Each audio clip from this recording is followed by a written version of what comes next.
आपकी host Puja and आज हमारे साथ है स्टार्टअप कंसल्टेंट हीना जी, जिनके साथ आज हम टॉपिक डिस्कस करने वाले हैं एलएलपी के बारे में। एलएलपी होती क्या है, इसके कंप्लायंसेस क्या है, अगर कंप्लायंसेस नहीं कराते तो क्या पेनल्टीज एप्लीकेबल है। तो हेलो हीना जी।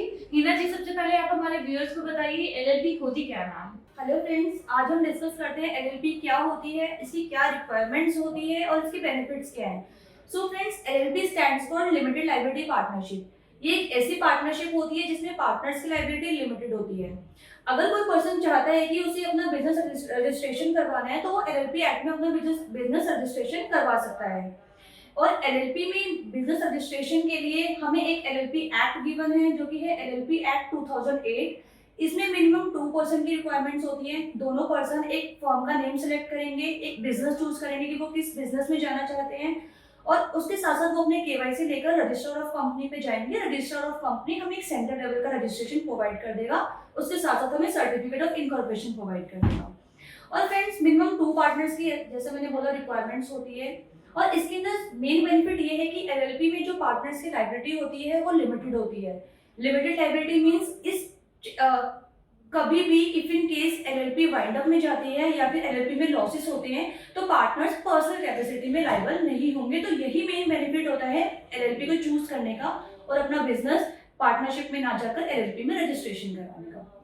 हीना जी, आपने एक बेनिफिट के बारे में तो बता दिया है एलएलपी के, तो एलएलपी के और भी ऐसे बेनिफिट बताइए जिससे हम आगे हमारे व्यूअर्स को पता लग सके कि इसके अलावा भी क्या क्या बेनिफिट्स हैं।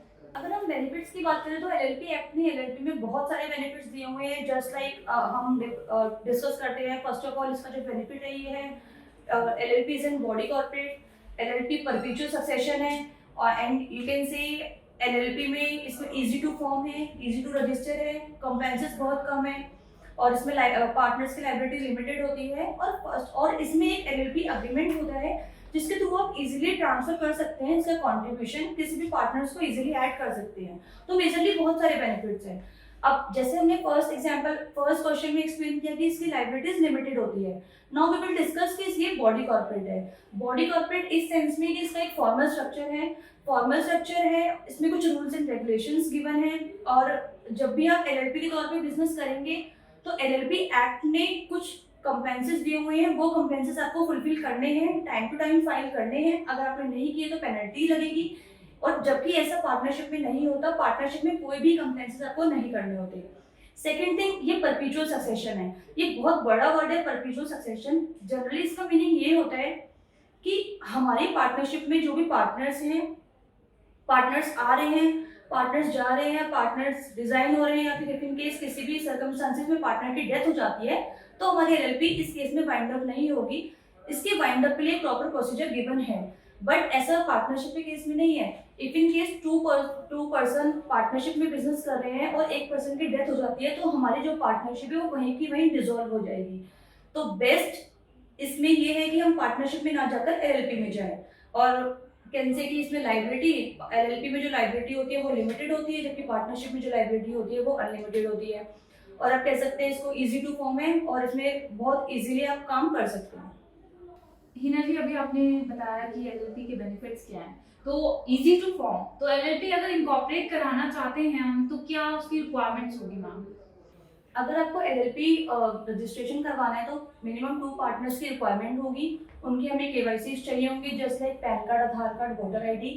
आपको देखना होगा कि फर्म का नाम क्या है, फर्म का नाम अवेलेबल है या नहीं है। फर्स्ट ऑफ ऑल, हमें नाम उसका अवेलेबल होना चाहिए ऑन द एमसी वेबसाइट। अगर आपका नाम अवेलेबल नहीं है तो आपको दूसरा नाम अडॉप्ट करना होगा। सेकेंड थिंग कि आप कौन सा बिजनेस करना चाहते हैं, बिजनेस किस इंडस्ट्री में करना चाहते हैं, मैन्युफैक्चरिंग इंडस्ट्री में जाना चाहते हैं, सर्विस इंडस्ट्री में जाना चाहते हैं, कौन सी इंडस्ट्री में जाना चाहते हैं।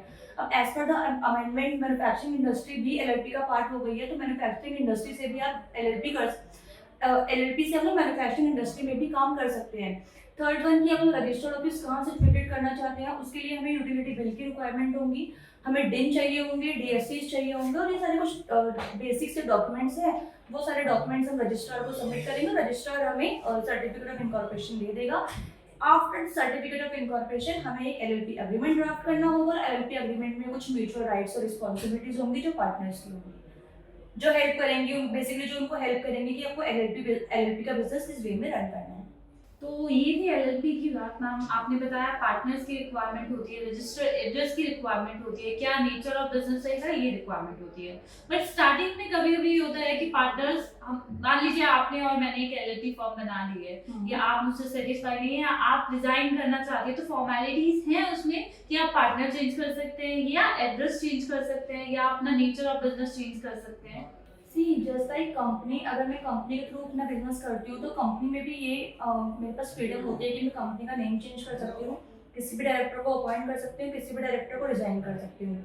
सेम एज इट इज, ऐसा नहीं हो सकता कि अगर मैंने कंपनी का बिजनेस ऑप्ट किया है तो मुझे, अगर मैंने कंपनी एंटिटी ऑप्ट की है तो मुझे ये फ्रीडम सिर्फ कंपनी में मिले। ऑब्वियसली अगर कंपनी में मुझे ये फ्रीडम मिल रही है तो एलएलपी में भी मिलनी चाहिए, बिकॉज एलएलपी भी मेरी बॉडी इनकॉर्पोरेट है, एलएलपी में भी मेरी सेपरेट लीगल एंटिटी है। एलएलपी का मेन फीचर भी यही है कि वो परपेचुअल सक्सेशन है, सेम बेनिफिट कंपनी में भी है। तो एलएलपी में भी कोई भी अगर आप चाहते हैं कि एलएलपी का नेम चेंज करना है तो आप नेम चेंज कर सकते हैं। आप चाहते हैं कि कोई भी बिजनेस आपको एड ऑन करना है तो आप एलएलपी में भी कर सकते हैं। अगर आप चाहते हैं कि कोई जो एग्जिस्टिंग पार्टनर है वो काम ढंग से नहीं कर रहा तो उसको रिजाइन भी करवा सकते हैं या उस पार्टनर को रिमूव भी कर सकते हैं और उनके प्लेस पे कोई न्यू पार्टनर भी ऐड कर सकते हो। जस्ट लाइक कंपनी एलएलपी में भी सेम चेंजेस कर सकते हैं। बट हाँ, जब भी आप ये चेंजेस करेंगे आपको एलएलपी में एक सप्लीमेंट्री डीड ड्राफ्ट करनी होगी और उसके अकॉर्डिंगली आपको स्टैम्प ड्यूटी पे करनी होगी। हिना जी, ये थी एलएलपी की बात की, आपने बताया उसमें आप चेंजेस करा सकते हैं। अब एलएलपी इनकॉर्पोरेट करा दिए, मेरे ऊपर क्या लायबिलिटीज है, क्योंकि मुझे उसके काम करूंगी तो उसके कंप्लायंसेस भी करवानी पड़ेगी। तो मैम कंप्लायंसेस क्यों मैंडेटरी है एलएलपी में? देखो, अगर हम एलएलपी में अपना बिजनेस रजिस्टर्ड करवाते हैं तो ऑब्वियसली मेरे पास एक अथॉरिटी है रजिस्ट्रार ऑफ कंपनी, जहाँ से मैंने अपना एलएलपी बिजनेस रजिस्टर्ड करवाया है। तो मुझे टाइम टू टाइम उस रजिस्ट्रार ऑफ कंपनी को बताना होगा कि मेरी एलएलपी किस तरीके से चल रही है, मेरे एलएलपी में काम हो भी रहा है नहीं हो रहा, अगर काम हो रहा है तो कितने पैसे का काम हो रहा है, या फिर मैनेजमेंट, जिस मैनेजमेंट से मैंने अपना बिजनेस स्टार्ट किया था वो सेम मैनेजमेंट है या नहीं, या फिर मैनेजमेंट में कुछ चेंजेस आए हैं या नहीं आए हैं। तो उन्हें सेम एज इट इज, जैसे हम कंपनी में रजिस्ट्रार ऑफ कंपनी को बताते हैं, same as it is LLP में भी आरओसी को इंटीमेट करना होगा। और जनरली 3 तरह के इसमें फॉर्म्स जाते हैं। फर्स्ट ऑफ ऑल आपको एनुअल रिटर्न फाइल करनी होती है, सेकंड थिंग आपको स्टेटमेंट ऑफ अकाउंट्स फाइल करने होंगे, और थर्ड कंप्लायंसेस होता है वो as per the income tax act आपको इनकम टैक्स रिटर्न भी फाइल करनी होगी, that is also mandatory. Ma'am अभी आपने यूज किया वर्ड स्टेटमेंट ऑफ अकाउंट्स और एनुअल रिटर्न्स, ये है क्या मैम? इसको एक्सप्लेन कीजिए प्लीज। सी एलएलपी में जब भी बिजनेस होगा तो बिजनेस में पैसों का लेन देन होगा। लेन देन में ये है कि हमारे डेटर्स कौन होंगे, हमारे क्रेडिटर्स कौन होंगे।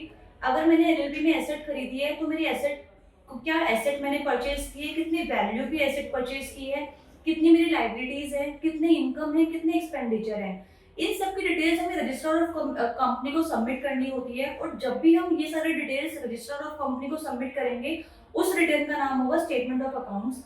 And the second thing, annual return.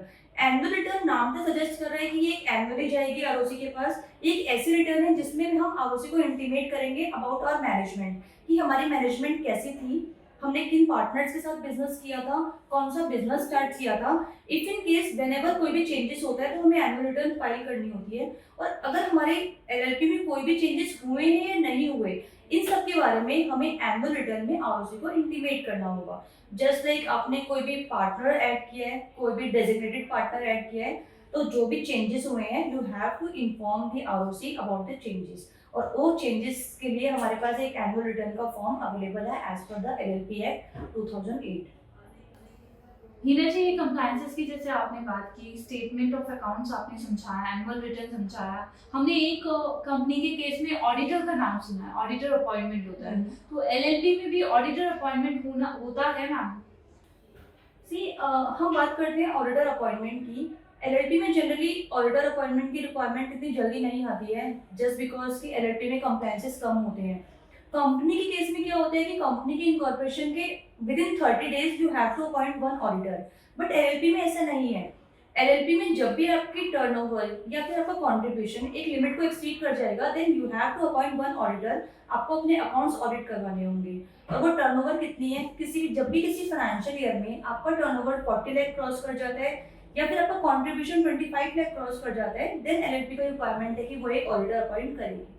हीना जी, एक चीज जो इम्पोर्टेंट है वो तो मैं आपसे पूछना भूल ही गई। जैसे आपने स्टेटमेंट ऑफ अकाउंट्स की बात की थी और एनुअल रिटर्न्स की बात की थी, तो मैम इसकी ड्यू डेट्स भी होती हैं फाइलिंग की? बिल्कुल होती हैं। अगर हम ड्यू डेट्स की बात करते हैं तो एनुअल रिटर्न की ड्यू डेट है with in 60 days from the end of particular financial year. जब भी आपकी एलएलपी इनकॉर्पोरेट हुई है, एलएलपी इनकॉर्पोरेशन के बाद आपका एक फाइनेंशियल ईयर एंड होगा, फाइनेंशियल ईयर के विद इन 60 डेज आपको अपनी एनुअल रिटर्न फाइल करनी है रजिस्ट्रार ऑफ कंपनी को। इसमें आप ड्यू डेट कह सकते हैं या लर्निंग पर्पज से 30th मई, जो कि आपकी ड्यू डेट रहेगी एनुअल रिटर्न के लिए। और इसके लिए फॉर्म्स गिवन है, फॉर्म 11 जिसमें आप रिटर्न अपनी फाइल करेंगे to the ROC. Second thing, इसमें ड्यू डेट आप इनकम टैक्स रिटर्न की ले लो। इनकम टैक्स रिटर्न की ड्यू डेट्स जनरली होती है 30th जुलाई, जब अगर आपकी जो भी अकाउंट्स है ऑडिटेड नहीं है। लेकिन इफ इन केस आपको ऑडिटर अपॉइंट करना मैंडेटरी हो गया है तो आपके जो अकाउंट्स होंगे वो ऑडिटेड होंगे, तो उस केस में आपकी जो ड्यू डेट होती है वो 30th सितंबर हो जाती है। एंड थर्ड रिटर्न मैंने बताया, थर्ड स्टेटमेंट मैंने बताया statement of accounts. Statement of accounts की जो ड्यू डेट होती है वो ये है कि जब भी आपका फाइनेंशियल ईयर एंड होगा, फाइनेंशियल ईयर के 6 मंथ्स एक्सपायरी के बाद within 30 days you have to submit your statement of accounts to the ROC. और इसके लिए जो हमें फॉर्म्स गिवन है as per the LLP act वो है फॉर्म 8, और इसमें प्रिस्क्राइब फीस भी गिवन है कि आप एनुअल रिटर्न की बात कर लो या स्टेटमेंट ऑफ अकाउंट्स की, आपको प्रॉपर फीस सबमिट करनी होगी रजिस्ट्रार ऑफ कंपनी को विद प्रॉपर फॉर्म्स, और registrar of company in forms को अप्रूव करेगी। मैम, ये आपने टाइमिंग की बात बताई है कि with in a time period हमें रिटर्न्स फाइल करनी पड़ती है, राइट? तो अगर मैं with in a time period नहीं करती या हमारी साइड से डिले हो जाता है रिटर्न में, तो उसके कॉन्सिक्वेंसेस क्या हो सकते हैं मैम?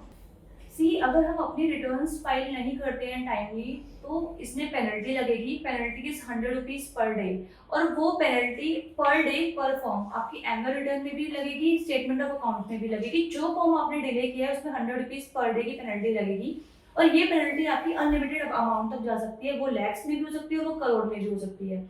जनरली क्लाइंट्स का क्वेश्चन ये होता है कि ठीक है मैम, मेरी 2 लाख की पेनल्टी हो गई तो क्या मैं इसको एलएलपी को बिना पेनल्टी पे किए बंद करवा सकता हूँ?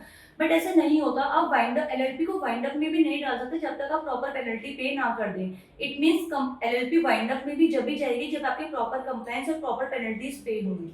तो ऑब्वियसली है, अगर आप रिटर्न फाइल नहीं करेंगे टाइम से तो आपको पेनल्टी पे करनी पड़ेगी। मैम, ये तो उन केसेस के लिए जिनका एलएलपी में काम हो रहा है, लिमिटेड लायबिलिटी पार्टनरशिप कर रहे हैं, वो काम उनका चल रहा है। बट कई ऐसे पार्टनरशिप फॉर्म्स हैं जिनमें काम नहीं हो रहा, अब फाइनेंशियल ईयर भी आ गया और ड्यू डेट भी आने वाली है, उस केस में क्या हमें रिटर्न्स फिल करानी इंपॉर्टेंट है? अगर नहीं कराते तो क्या कॉन्सिक्वेंसेस होंगे मैम? अगर आप ये कह रहे हैं कि आपकी एलएलपी में काम नहीं हुआ, कोई भी इवन सिंगल ट्रांजैक्शन नहीं हुई है, फिर भी इट्स मैंडेटरी कि आप तीनों रिटर्न्स फाइल करेंगे, annual return, statement of accounts and income tax return. Ma'am, अगर हमने बिजनेस नहीं किया, क्या मुझे रिटर्न फाइल करनी जरूरी है उस केस में? बिल्कुल फाइल करनी जरूरी है। अगर आप बिजनेस नहीं करते, इवन आपकी सिंगल ट्रांजैक्शन भी नहीं होती है, तो आपको सारे रिटर्न्स फाइल करने होंगे। That is annual return, income tax return, statement of account, जो कि नील बेसिस पर जाएंगी। थैंक यू हीना जी अपना टाइम निकालने के लिए। तो व्यूअर्स, ये थी हीना जी जिन्होंने आज डिस्कस किया एलएलपी कंप्लायंसेस के बारे में, रिटर्न्स के बारे में। अगर आप रिटर्न नहीं कराते तो क्या कॉन्सिक्वेंसेस होंगे उसके। तो व्यूअर्स, इसके बाद आपके कोई भी डाउट या कोई भी क्वेरी हो, आप नीचे दिए मेल आईडी या कॉन्टेक्ट नंबर पे डिस्कस कर सकते हैं। कोई भी बिजनेस की शुरुआत सिर्फ न्यूज सोर्स के साथ। धन्यवाद।